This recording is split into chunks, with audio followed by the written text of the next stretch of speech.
Thanks for staying with us. Now, to our first commentary this morning, let's talk about Nyesom Wike, the Minister of the FCT, for just a moment, because there's something quite interesting about the position he is taking ahead of the 2027 elections. Now, Wike is not just another member of the People's Democratic Party. He is one of the biggest political figures the PDP has produced in recent years. He was a governor. He was part of the G5 governors in 2023. He remains a major power broker in the party, and he has spent the better part of last year fighting over who controls the PDP. Now, before we go further, let's take a listen to what the FCT minister has to say most recently. I remember the APC Presidential Campaign Council. I was not there. But did I support President Tawid? Yes. People don't understand why I cannot. It's not that one is not qualified. Who is more qualified than me? But let me tell you the history. Why I would not want to be, even if the President calls me to say I want you to be, I will say no. He will say why? I say, let me tell you the history. In 2015, the Minister of Transport was the governor of Rivers State. He was the DG of Muhammad Buhari. Before he knew, I put the carpet on his feet. He lost. He didn't get 25%.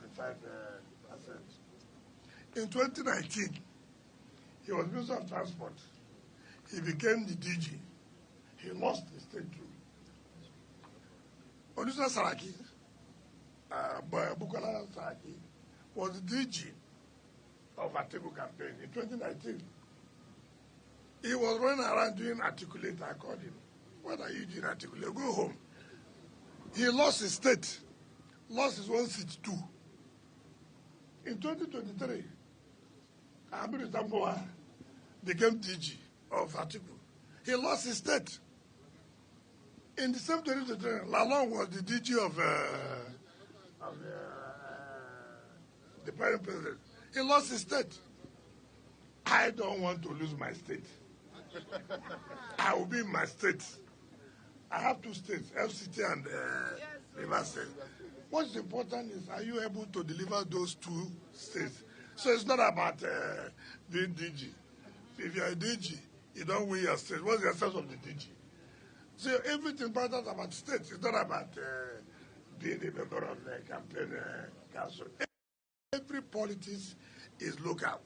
If you cannot deliver president in your state, so how will you say you won election?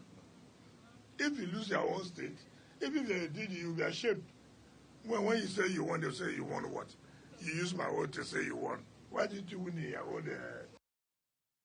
Right, the voice of the FCT minister, Nyesom Wike, boldly showing his support for President Bola Ahmed Tinubu. Don't forget the foundation we tried to lay for the conversation when we started. It certainly makes the conversation more interesting, because this is a man who's fought very hard to establish his influence within the People's Democratic Party. And we've seen that party go through convention disputes, parallel leadership structures, court cases, and counter-court cases. We've seen the Wike camp and Turaki camp fight over who controls the party. And eventually, a number of court decisions strengthened the position of the party or the leadership that's backed by Wike. A federal high court in July also dismissed a case seeking recognition for the rival Turaki-led structure and affirmed the leadership aligned with Wike. So, I mean, you would think that after all of that struggle, after all of that fighting, after all of that jostle over the control of the party, that the next logistical step would be to strengthen their ranks ahead of 2027. But Wike is saying something different. He's openly declared his support for President Bola Tinubu's re-election bid, even though Tinubu's APC is the opposition, in this case, the ruling party against which the PDP will be contesting against. And he's not being subtle about it. He's not beating around the bush. He's repeatedly defended his support for the president, and he said his decision is not about what he expects to gain personally. But the question Nigerians are asking is much bigger than whether Wike expects a political appointment. The question is, what does it mean for a major PDP power broker, a major part of the opposition, to openly support the presidential candidate of another party. Now, for a moment, let's be clear about something. Wike is perfectly entitled to make his political choice, and nobody's saying he can't support anybody that he wants to.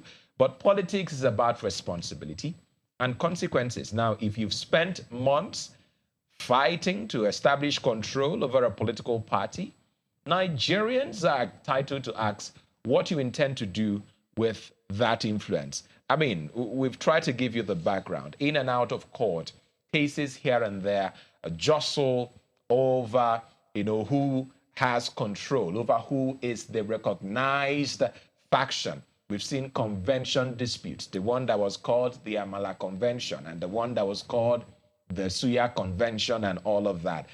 This is simply not a case of politicians, one politician disagreeing with his party on one policy.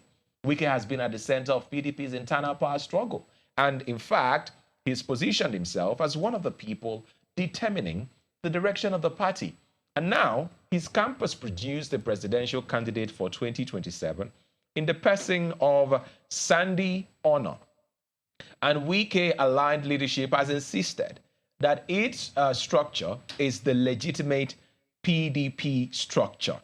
And that creates a very interesting political contradiction. If you say that you control a faction of the PDP, if your camp has produced the presidential candidate of that faction, because up to now, we do not know who the presidential candidate of the Turaki camp is. On paper, in the manual submission that they gave to INEC, they say it is former President Goodluck Jonathan. But the man himself has not given voice to all of those speculations. He's neither confirmed nor denied that nomination of himself as the presidential candidate of the Turaki-led PDP. Now, to the Wike faction, which has produced the presidential faction, and you're now telling Nigerians that your structure represents the legitimate PDP. So how do you explain when you turn around and say that you're supporting the candidate of the APC? I mean, that's the part that deserves scrutiny, because party politics can not only be about controlling the structure now. There has to be a purpose to that control. If you fight to control the party, but then refuse to support the party's presidential project or candidate, Nigerians will begin to ask whether the fight was really about rebuilding the PDP or about securing political influence within it. And this is where Wike's recent comment about the campaign director general position become relevant. He said he would not accept an appointment as Tinubu's campaign DG, not because he lacks the political capacity, but because he's not an APC member. He then went on to explain that he would rather focus on delivering Rivers State and the FCT for the president. And he went on to say in that video, which we just listened to, even if the president calls him, he's still going to decline because, yeah, he's not a member. But are you working to make your own party where you belong to even better? Well, that brings us to the bigger issue, because now that he said he doesn't mind delivering Rivers State, he doesn't mind delivering the FCT, it's also important to Wike. So what now happens to the PDP? Because Rivers is a PDP state historically. Wike himself rose through the PDP. So if his political energy is now going toward helping Tinubu, what does that mean for the party he spent so much time fighting to control? And let's even take you back to where it all started. The PDP current crisis didn't just appear yesterday. It goes back to the divisions that became particularly obvious around the 2023 elections, including Wike's disagreement with the party's presidential ticket at the time. That was Atiku Abubakar, and the emergence of the G5 governors. And after the election, instead of those disagreements disappearing, they now became part of a larger struggle over the future of the party. We saw the leadership disputes, the competing conventions, the legal battles. Wike camp argued that the leadership structure was invalid. That's the one of Turaki now. And then the rival camp argued that Wike's group was undermining the party. So you had all of that back and forth. And the courts have also been part of the story. In April, after the Supreme Court dealt a major blow to the rival leadership produced by the Ibadan Convention, Wike declared that there was only one PDP and that no factions existed anymore, which makes the question even more interesting today. If there is only one PDP, as Wike argued, Where does that leave his support for the APC presidential candidate? Because you cannot have it both ways politically. You can't spend months insisting that there is one legitimate PDP, establish your own leadership structure, produce a presidential candidate, and then behave as though the presidential contest of that party has absolutely nothing to do with you. So the president has your support. What does your presidential candidate have? That's the big question. He has your, I don't know, your loyalty. Well, I mean, how exactly do you explain all of this? Well, perhaps Wike would say that politics is not about blind loyalty because I just raised that concern now. There's a legitimate argument there. Party membership does not mean you must agree with every decision your party makes. Politicians can disagree. They can challenge their parties. They can even choose different political paths. But then there's a difference between disagreement and actively helping the opposition. That is the line Nigerians are now watching. That disagreement to say, oh, yes, there are issues within the party. But when you now move to the point of actively helping, declaring your support and loyalty and saying you're going to deliver the Rivers State, knowing fully well that Rivers is a major political bloc in terms of votes, particularly from South Nigeria. And also the FCT, where you know that is a major political district as well, because whoever wins in the FCT, whoever wins in Lagos, for instance, these are major political bragging rights. And you say you do not have an issue delivering these two regions for the president. Where does that leave, you know, the conversation of loyalty now? I mean, it's very unusual. You have a politician who remains deeply influential in an opposition party while serving the government of the ruling party. And rather than hiding that contradiction, Wike is openly defending it. And then, which means we have to look beyond the personalities and ask what this says about Nigerian politics. Are politicians and political parties still ideological organizations with loyalty and discipline?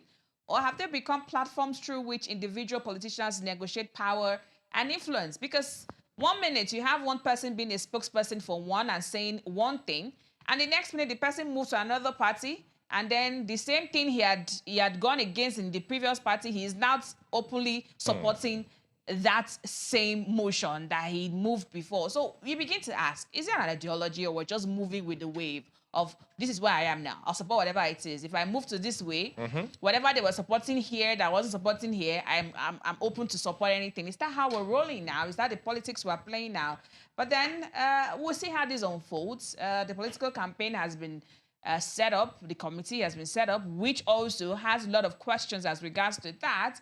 And Wike is clearly making his calculation now. He has told Nigerians where he stands on with the President Tinubu re-election. He has said he wants to deliver Rivers and the FCT. He has rejected the idea that he needs to be a campaign DG to demonstrate his political relevance. A lot.